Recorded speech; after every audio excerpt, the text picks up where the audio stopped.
me out here tonight. Most of you are students, but I see a bunch of people who I'm not sure who you are. So let me tell you that I'm Lori Soderl, and I'm director of the MFA program at Manhattanville. And I'm really excited this evening that we are having a reading for Sharbari Ahmed, who is a much loved member of our faculty here, and we're excited for her debut novel. So let me give you some relevant information, the facts. Here are the facts about Sharbari Ahmed. Sharbari Zora Ahmed is the author of 2 books. Her latest is the novel Dust Under Her Feet, which we will hear from and about this evening. She's also written a short story collection called The Ocean of Mrs. Nagai. Forgive me. You know, readers don't always pronounce. They read Nagai. Her short story collection, The Ocean of Mrs. Nagai, was published in 2013. She was on the writing team for the season 1 of the series, TV series Quantico on ABC. And she teaches screenwriting here, and maybe teaching some fiction for us in the spring. She's adapted the middle grade novel Rickshaw Girl for screen, and that's going to be, that's due out in 2020, yeah. The screen adaptation of her stage play, Raisins Not Virgins, was part of the Tribeca All Access program at the Tribeca Film Festival and nominated for Best Original Screenplay. Raisins Not Virgins will be produced off-Broadway as part of the New York Theater Workshop's Next Door 2020 season. So a lot of things coming up in 2020.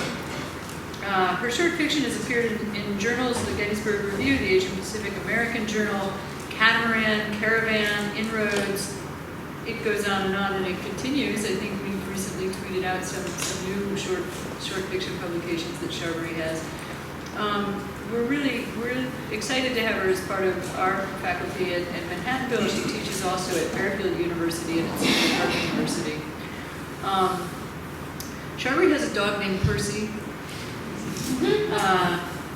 She has a son too. She's lived around the world. She's Bangladeshi. She's lived in Ethiopia. Now she lives in Darien. The similarities in Ethiopia are stunning. This may be part of our discussion.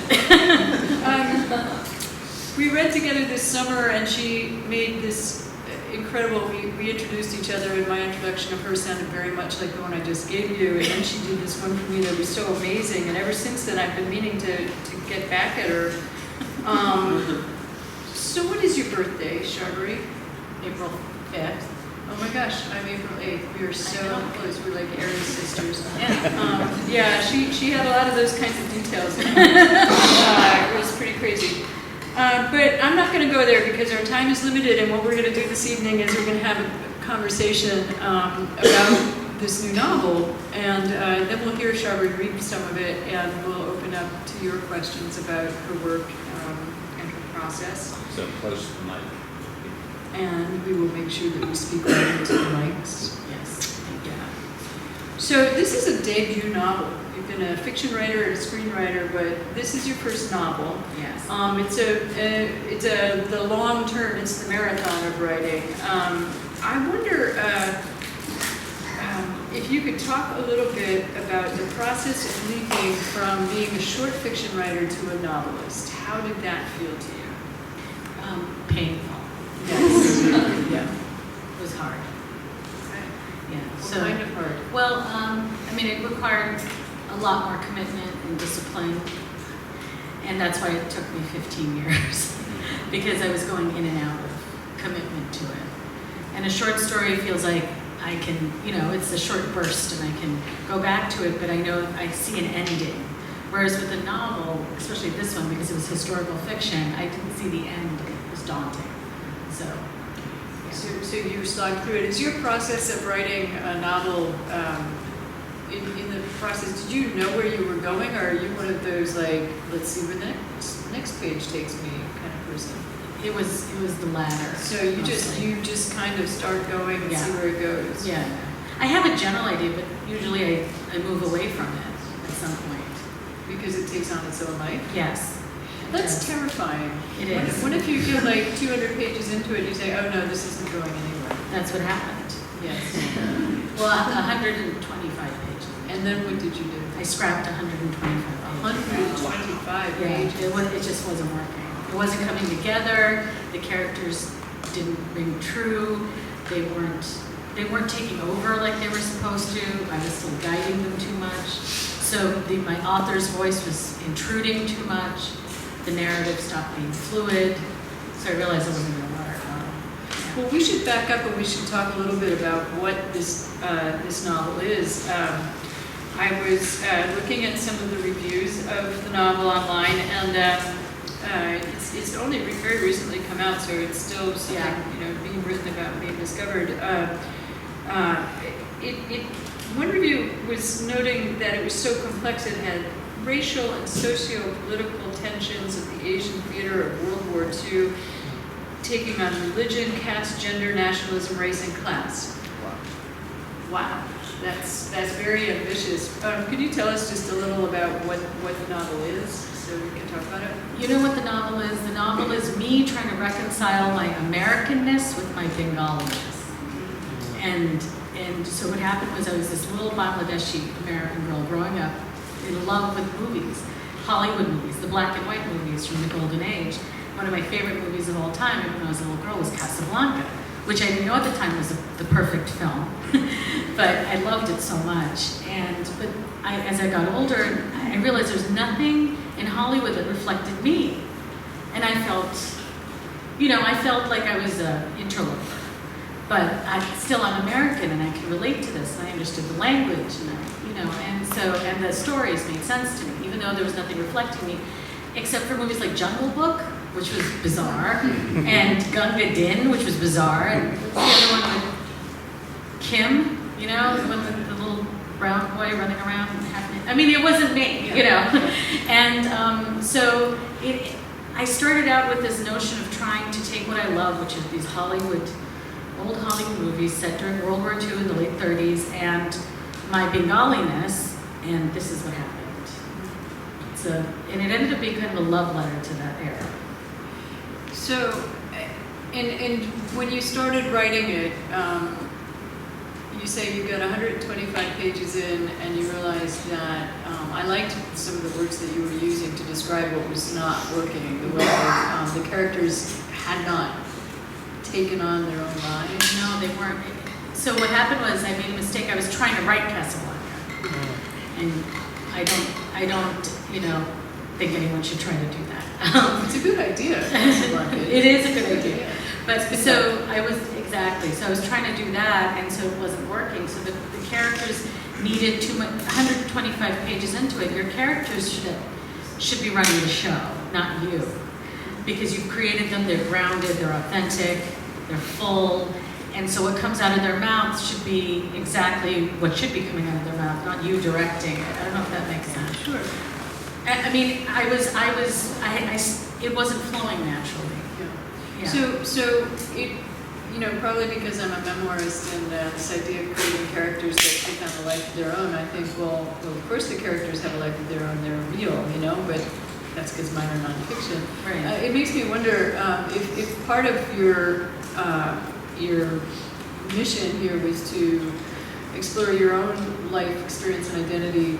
Were your characters based on real people? Well, there's some historical characters in there that were based on real people because it's set during World War II, and specifically the China, Burma, India theater of World War II, one of the least known theaters and one of the least celebrated. And so there was, although I had to cut him out, General Joseph Stilwell, who ended up leading Allied troops out of Malaysia and building that road to China, protecting it from the Japanese through the Burmese jungle. And so there's some historical figures that are real, but no, the characters ended up being sort of amalgams of people I'd read about or seen in movies and things like that. Interesting. Let's talk a little bit about the idea of Bangladeshi themes or Asian themes, and I know that I think from the very first time that we talked, I was asking you about your experience with Quantico. Mm-hmm.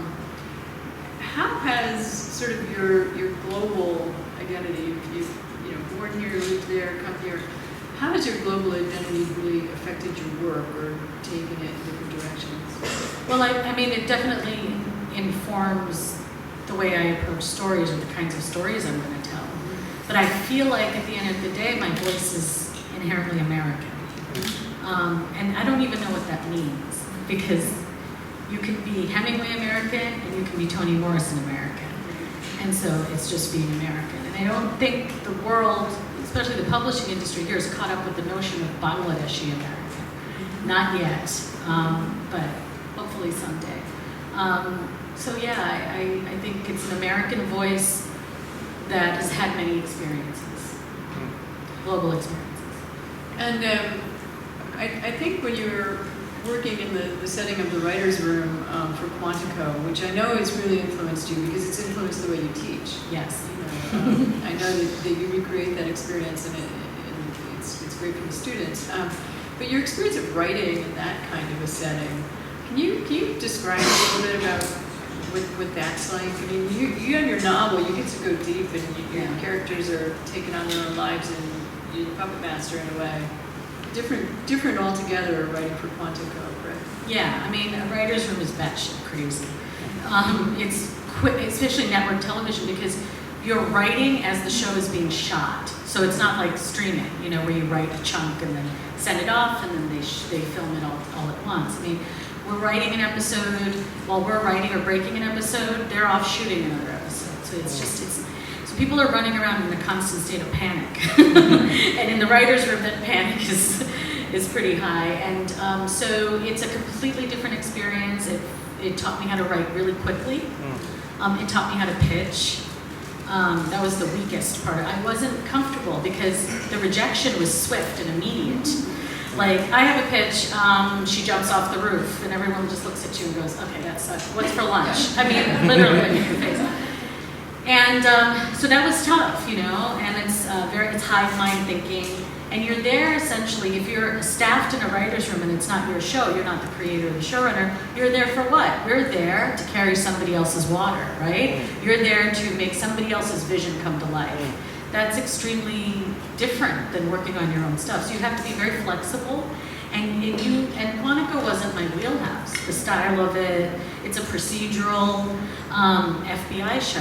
And so I had to think differently. I had to use the skills that I have and adjust them to meet the showrunner's vision and needs. But that's a good thing. It taught me to be flexible.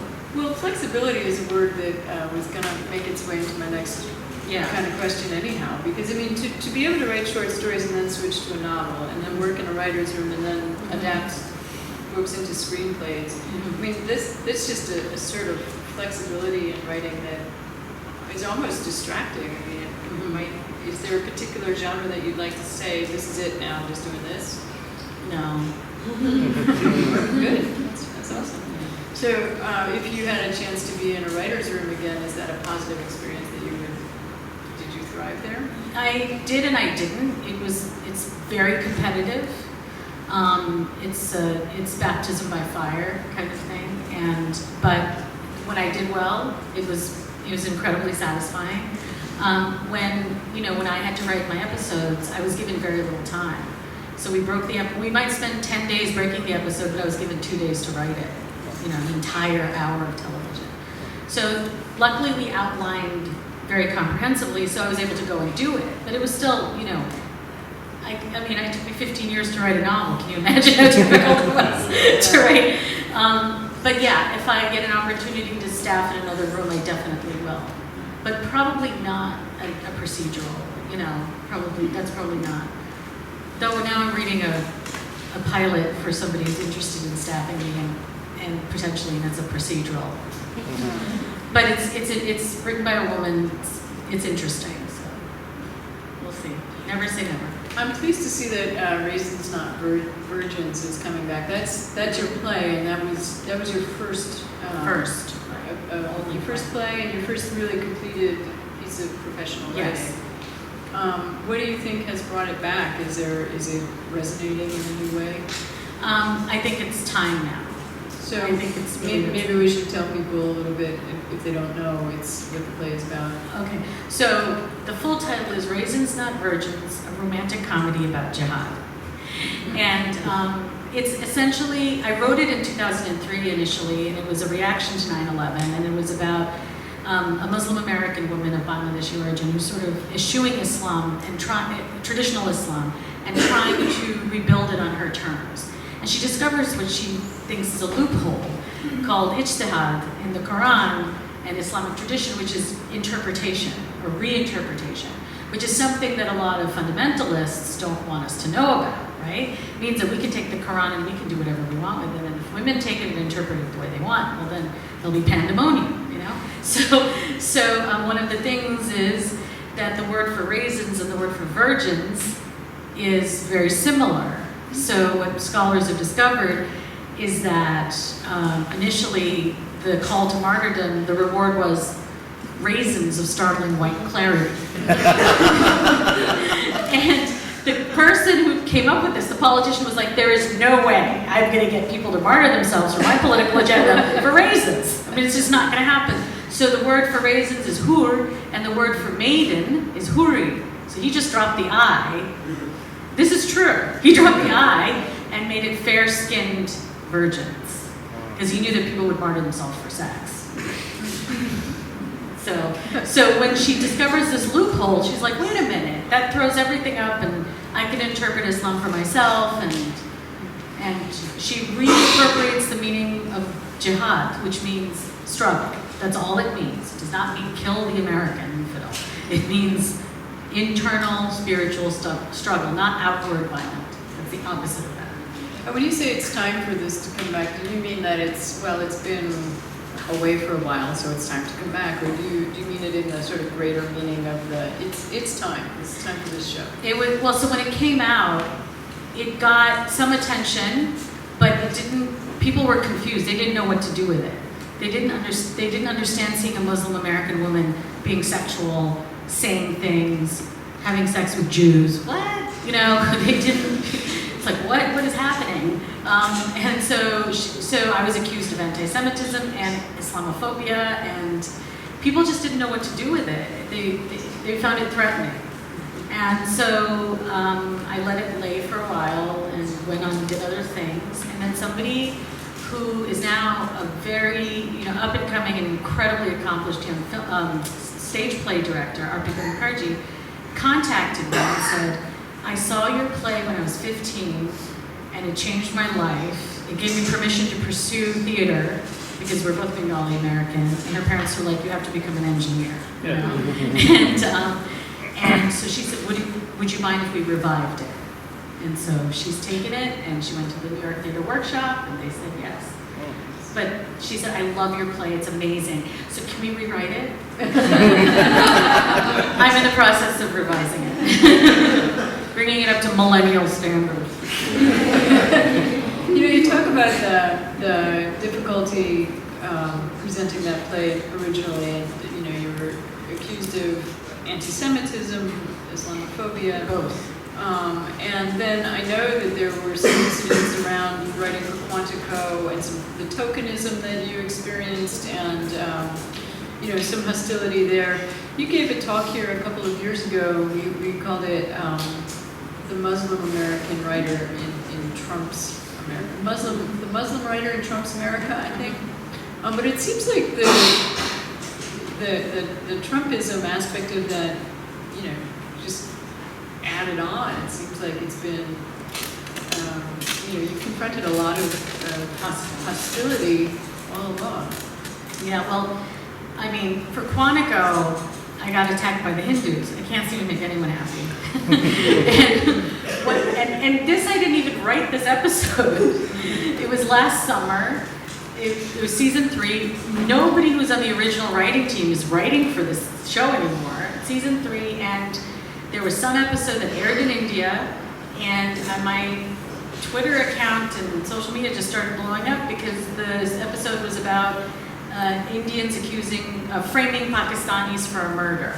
So the Hindu Right got very upset, and then they went on to IMDb, and instead of looking at the credit of who actually wrote the episode, went on IMDb and found my name, Ahmed, which is a Muslim-sounding name. He said, obviously she's an agent of Pakistan, and she's doing this. And even when I said, but I don't even write for the show, and they didn't care. And what I learned is, extremist agenda is not interested in facts, even when it's right in their face. Yeah. No, And it became a mob thing, and they threatened murder and gang rape, and anyone who supported me, they sent them threatening it was actually bad for a little while.